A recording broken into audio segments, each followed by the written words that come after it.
À l'école, on a appris que tricher, c'est une mauvaise chose. Évidemment, si tu veux copier sur ton voisin et que tu ne le fais pas intelligemment, tu te fais griller. Dans la vie active, notamment dans le business, les choses ne sont pas exactement pareilles. La tricherie peut parfois être un atout parce qu'elle peut vous permettre d'aller plus vite.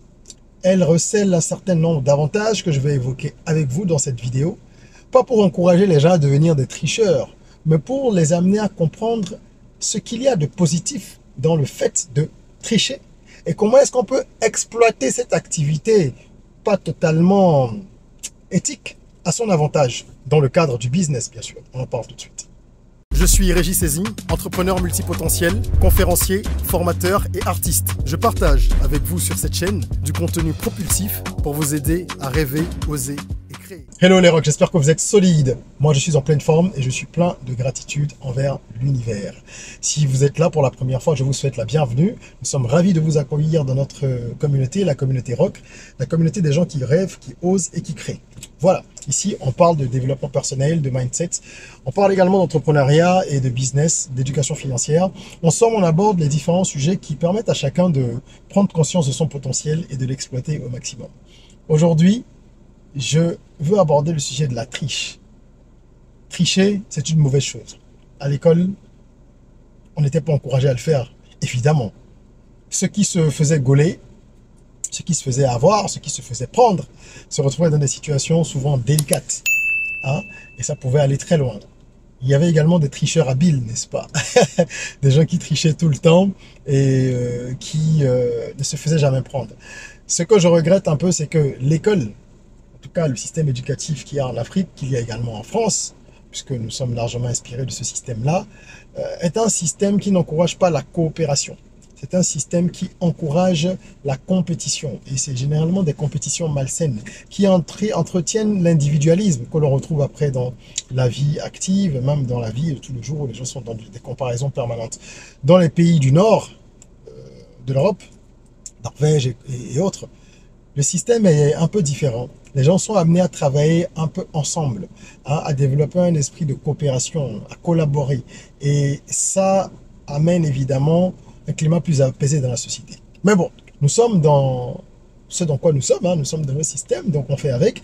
Et je voudrais expliquer aujourd'hui comment est-ce que la tricherie, qui est interdite dans le cadre scolaire, bien sûr, en tout cas qui est découragée, qui est sanctionnée, comment est-ce que cette tricherie-là peut être utile dans le monde professionnel et dans le monde des affaires. Vous avez entendu parler de trade, probablement. Alors, pour ceux qui ne savent pas ce que c'est, il y a quelques jours, le réseau Threads était lancé, sans tambour ni trompette, comme ça, un matin, bam, on apprend qu'il y a un nouveau réseau social, patati patata, il n'y a pas eu de grosse campagne de com en amont. Et qui a lancé ce réseau? Mark Zuckerberg, ouais, le patron de Facebook, donc le patron de Meta, la société mère de Facebook, d'Instagram, de WhatsApp et de bien d'autres choses. Et Meta a lancé Threads. Et en fait, Threads, c'est une copie de Twitter. Mais une copie, je dirais pas conforme, mais bon, c'est une vraie copie, quoi. Très, très, très proche de Twitter dans l'esprit, dans les fonctions, les fonctionnalités qu'il y a sur la plateforme. Et donc, évidemment, ça a grogné, les gens n'étaient pas contents, certains ont applaudi, d'autres ont critiqué. Toujours est-il qu'il y a eu 10 millions d'abonnés en 24 heures et plus de 24 millions en 48 heures sur la nouvelle plateforme. Étant donné que c'est une plateforme de Meta, ils ont donc utilisé les ressorts qu'ils ont déjà, c'est-à-dire toute la base toutes les bases de données, la clientèle qu'ils ont déjà sur tous les autres réseaux sociaux, on essaie de la tirer sur Threads.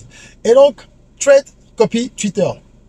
On peut se dire, mais comment ça se fait qu'à ces niveaux-là, ces gars-là fassent des choses pareilles? Eh bien, détrompez-vous. Parce qu'en fait, plus on monte, plus on se rend compte que les gens qui ont compris les affaires, les gens qui ont compris le business, sont généralement des tricheurs, de vrais tricheurs. Vous allez comprendre pourquoi. Je vais vous donner dans quelques instants, je dirais oui, les avantages de la triche en entrepreneuriat. Pourquoi est-ce que les gens ont tendance à pomper ce qui se fait par ailleurs? On parle de trade de Twitter. Vous connaissez Pepsi. Pepsi a pompé Coca-Cola sans vergogne. Et Pepsi est une énorme entreprise. C'est-à-dire que Le fait d'avoir copié Coca-Cola, ça n'a pas empêché Pepsi de devenir une très grosse entreprise qui réalise des milliards et des milliards et des milliards de dollars de chiffre d'affaires chaque année. De challenger Coca-Cola, ça n'a pas empêché Pepsi de le faire. Non. Et ça n'a pas non plus empêché les consommateurs d'acheter Pepsi. Vous avez deux camps. Donc il y a les pro Pepsi, les pro Coca. Il y a les gens qui sont des deux côtés, qui n'en ont rien à faire. Vous allez retrouver les différences peut-être minimes dans le goût, parce que Pepsi est quand même un peu plus sucré en termes au niveau de la recette. Hein. Il y a un peu plus de sel dans le Coca-Cola. Mais ça, ce sont les petits éléments de positionnement et de différenciation. Sinon, voilà, ça a été copié sans scrupule. Alors, autre exemple, Range Rover. Le modèle Evoque. Il a été copié par un constructeur chinois. Et je crois qu'ils ont lancé un modèle qui s'appelle Zotier ou un truc comme ça. Oui, Zotier. Et c'est trait pour trait, à l'extérieur, le design de Range Rover. Alors à ces niveaux-là, quand c'est de grosses boîtes, ben écoute, il y a des poursuites juridiques. Hein, il y a les services juridiques de ces entreprises-là sont toujours surchargés parce qu'il y a tellement de procès en cours pour eux. Contrefaçon, copie illégale, concurrence illégale, déloyale, ceci, cela.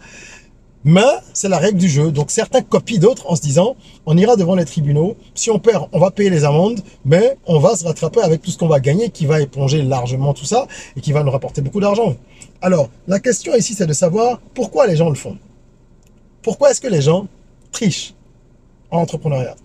Moi-même, j'ai été copié à de nombreuses reprises. J'ai lancé le magazine Icône, qui était un magazine gratuit en 2012-2013, où je mettais en avant des profils de jeunes entrepreneurs, à l'époque déjà, de jeunes béninois, majoritairement des entrepreneurs, qui avaient de la vision et qui réalisaient des choses intéressantes. Quand je revois les anciens numéros, je peux le dire avec fierté, tous ceux dont on a parlé à l'époque sont aujourd'hui dans d'autres dimensions de professionnels dans leur carrière. Donc on avait vu juste. Bref, ce magazine-là, ce concept, il a été copié par des médias qui existent aujourd'hui et que vous connaissez probablement pour certains. Il a été pompé, hein, ça me dérange pas.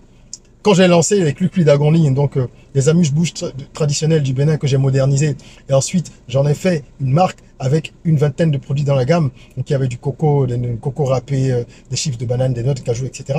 Et que cette marque a cartonné, on a été copié, je veux dire, à l'appel. Ça m'a pas dérangé, ça fait partie du jeu. Quand vous faites quelque chose qui est bien, quand vous voyez une initiative qui fonctionne, qui prospère, sachez qu'elle sera copiée. Et c'est d'ailleurs la preuve qu'elle fonctionne. Et si les gens le font, c'est surtout parce que ça vous fait gagner du temps. Alors si vous êtes un entrepreneur, je vous invite également à tricher. Parce que moi-même, j'ai triché. Tricher, ce n'est pas pomper à 100%. Ce qui, moi, m'agace, c'est quand les gens pompent et qu'ils rajoutent rien. C'est ça le problème. Et il y en a beaucoup.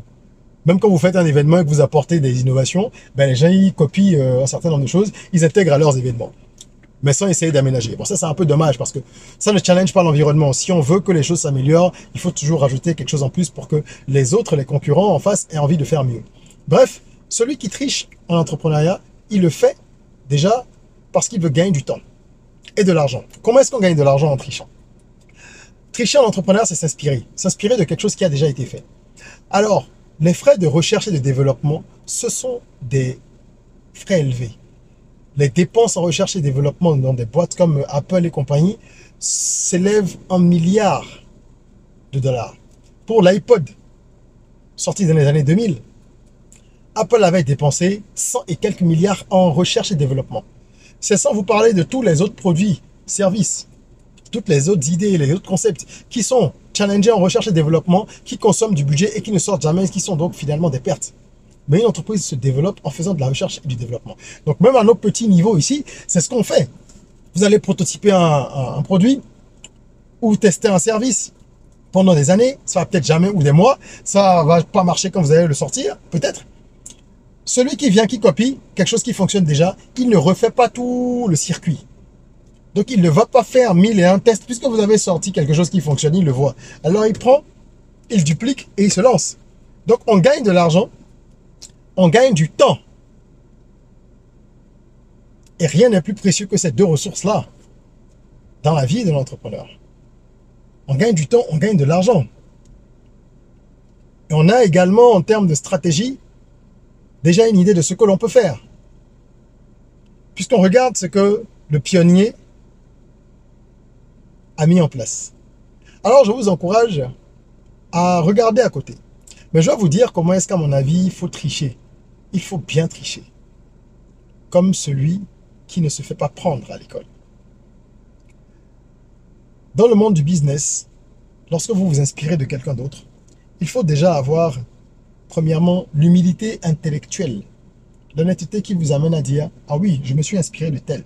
Personne ne vous en voudra parce que vous vous êtes inspiré de quelqu'un. Tout le monde s'inspire de quelqu'un. Il y a peut-être 1% d'inventions à notre époque. Tout le reste, ce sont des innovations. C'est-à-dire qu'on prend quelque chose qui existe et on rajoute quelque chose. Ok? On va prendre deux technologies, on va les croiser, ou on va prendre une technologie, on va lui créer un nouveau champ d'application.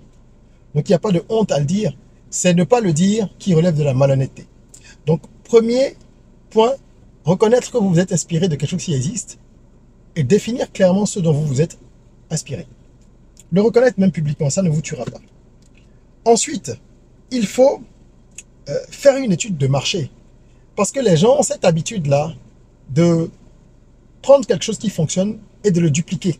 Sans chercher, enfin dupliquer aveuglément, sans chercher à savoir si tel projet, tel produit, tel service va fonctionner dans leur environnement, va fonctionner avec eux. Parce que il y a le market fit, c'est-à-dire est-ce que votre offre est calibrée pour le marché, mais il y a aussi le paramètre dont on parle moi souvent, il y a le time fit et il y a le entrepreneur fit. Est-ce que c'est le bon timing pour se lancer une copie ou alors une autre version de ce service-là ou ce produit? Est-ce que vous avez également le profil qu'il faut? Parce qu'un produit qui fonctionne bien, un service qui fonctionne bien, qui est piloté par X, peut ne pas bien fonctionner s'il est piloté par S. Ben oui. Il faut avoir certaines qualités, un certain type de tempérament pour gérer certains business. Donc, vous devez choisir des choses qui vous correspondent. C'est pour ça qu'il est important d'analyser la chose, de faire une étude de marché, même dans certains cas, et de ne pas copier bêtement. Pour savoir si vous êtes fait pour ça, et pour savoir également qu'est-ce que vous allez apporter en plus. Qu'est-ce que vous allez apporter de différent pour vous distinguer et avoir un positionnement véritable. Parce que ce n'est qu'à ce prix que vous aurez la capacité de générer de l'argent et de ne pas être une pâle copie d'eux. D'accord? Quand on parle du modèle chinois là, le Zotier qui a repris les codes de Range Rover, c'est une voiture qui est disponible au prix de 18 000 €. Pendant que pour avoir le même modèle en Chine, il faut dépenser 150 000 € pour avoir le modèle de Range Rover, je veux dire. Range Rover, 150 000 €, Zotier, 18 000 €. Le positionnement n'est pas le même. Il y a des gens qui achèteront toujours Range Rover parce qu'ils veulent Range Rover, parce qu'ils veulent acheter des voitures plus chères, parce qu'ils se disent, ils ont la perception selon laquelle c'est de meilleure qualité, pour plein de raisons. Et il y a des gens qui iront vers Zotier en se disant, j'aime bien la coupe, ça reprend l'autre, ça ne me dérange pas, je n'ai que faire de ce que les gens diront. Donc, je choisis ce modèle parce qu'il est plus économique et qu'il y a du confort aussi, etc. Donc, vous avez un positionnement, vous aurez votre clientèle. Mais choisissez un positionnement clair. N'allez pas faire exactement la même chose, mettre les mêmes prix, le même type de packaging ou d'emballage ou le même type de marketing. Non, vous devez vous distinguer. Même quand on triche, on rajoute sa touche quand même. N'est-ce pas? Sinon, qu'est-ce qui se passe à l'école? Quand on voit que les deux copies sont trop identiques, on donne 0, 2. Ça se passe pas comme ça ici, mais je veux dire, si vous voulez vraiment tirer profit de ce moteur, de cet accélérateur, ce levier qu'est l'inspiration, parce qu'en fait, il s'agit de s'inspirer d'eux, c'est pas de la triche au sens littéral du terme, alors appliquez ces principes et faites en sorte d'avoir plusieurs coups d'avance. Donc, d'avoir une stratégie sur le long terme. D'où la nécessité, après une étude de marché, d'avoir un plan marketing et tout ça. Parce que si vous avez copié quelqu'un, vous vous êtes inspiré de quelqu'un, soyez sûr que quelqu'un s'inspirera de vous. Vous ne serez pas le dernier dans la chaîne. Quelqu'un viendra, il fera comme vous. Donc, vous devez avoir plusieurs coups d'avance pour vous dire, OK, lorsque les gens feront telle chose, moi, je serai déjà à tel niveau. Et c'est à ça que sert un plan stratégique, quoi. Il ne faut pas être là, laisser vivre le projet, se laisser vivre soi-même, et après être rattrapé par les concurrents, être complètement perdu, pas savoir comment faire. Donc, ce sont des points essentiels. Et je voudrais aussi attirer votre attention sur tout ce qui est protection. D'accord? vous devez protéger votre idée, la breveter si possible. Que vous soyez à l'initiative de quelque chose de nouveau ou que vous ayez copié un concept, à partir du moment où vous avez rajouté des choses, même si vous avez copié un concept, vous avez donc un élément nouveau. Il faut penser, si vous avez une vision long terme, si vous voulez aller loin, si c'est quelque chose qui, pour vous, doit avoir une réelle envergure, il faut penser à la protection juridique de votre idée, de votre concept, de votre produit, de votre service, de votre nom de marque, etc. Et pour ça, il faut vous rapprocher des organismes qui permettent de protéger les éléments que j'ai cités. Nous avons une formation actuellement sur la plateforme academyrock.com, qui est notre plateforme de e-learning, le lien en description. Nous avons une formation qui vous permet de comprendre un peu mieux comment ça fonctionne. D'accord? C'est une formation qui traite des réflexes juridiques pour sécuriser son business. Je vous invite à aller la découvrir, à prendre connaissance de son contenu et à la suivre si vous avez des ambitions à long terme dans les affaires, parce qu'il y a beaucoup d'erreurs que l'on commet lorsqu'on est entrepreneur et qu'on néglige justement les aspects juridiques, et ce sont des erreurs qui nous retombent dessus et c'est pas agréable. D'accord? Moi, j'ai toujours accordé une place importante au conseil juridique dans mes activités et je peux vous dire que ça m'a sauvé à de nombreuses reprises. Voilà ce que je voulais partager avec vous. La triche, ça peut être bien dans le monde des affaires si on sait comment s'y prendre et si on sait rajouter les éléments qu'il faut, les ingrédients nécessaires dans la sauce pour l'épicer autrement. J'espère que cette vidéo aura été utile pour vous. Mettez-nous un petit like si vous l'avez aimé. Partagez parce que ça peut toujours être utile pour les autres. Et n'oubliez pas de rejoindre la communauté en vous abonnant. En attendant qu'on se retrouve pour une nouvelle vidéo, prenez soin de vous, de votre corps, mais aussi surtout de votre mindset. Rêvons, osons, créons, soyons rock.